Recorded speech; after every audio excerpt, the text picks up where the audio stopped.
Area of এ প্যারালালোগ্রাম মানে সামান্তরিকের ক্ষেত্রফল। তো এটা হচ্ছে একটা সামান্তরিক। তো এবার বলেছে ক্ষেত্রফল মানে এই ভিতরের জায়গাটা কত।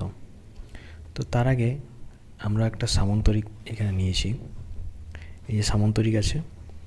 তো আমরা প্রথমে কী করবো, এই সামান্তরিকের এই ভার্টেক্স থেকে শুরু করে একটা দাগ টানবো। মানে এখানে দেখাচ্ছি, এখান থেকে একটা সোজা লম্ব টানবো বিপরীত বাহুর উপর একটা সোজা লম্ব টানবো। আর এই যে ত্রিভুজটা তৈরি হলো এটাই কেটে দেবো। এবার এটা কেটে করে আমরা এখানে লাগাবো, যেমন এখানে এটা কেটে করে এখানে লাগিয়ে দেবো। দাঁড়াও। হ্যাঁ, এবার এরকম লাগিয়ে দেখবে একটা রেক্ট্যাঙ্গেল হচ্ছে, মানে আয়তক্ষেত্র হচ্ছে। তার মানে এটা কি বোঝা যায় যে একটা রেক্ট্যাঙ্গেলের যে এরিয়া বা রেক্ট্যাঙ্গেলের যে ক্ষেত্রফল সেটা একটা এরিয়া অফ এ প্যারালালোগ্রামের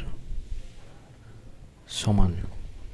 মানে সামান্তরিকের ক্ষেত্রফল সমান আয়তক্ষেত্রের ক্ষেত্রফল। আমরা এখানে এটা প্রমাণ করলাম এভাবে। তার মানে আমরা লিখতে পারি যে এরিয়া অফ এ প্যারালালোগ্রাম মানে সামান্তরিকের ক্ষেত্রফল সমান এরিয়া অফ আ রেক্ট্যাঙ্গেল।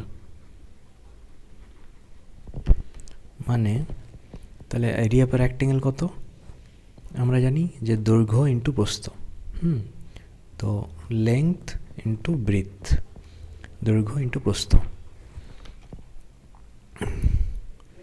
তো এটাই হচ্ছে এরিয়া, এটাই হচ্ছে এরিয়া অফ প্যারালালোগ্রামের ফর্মুলা।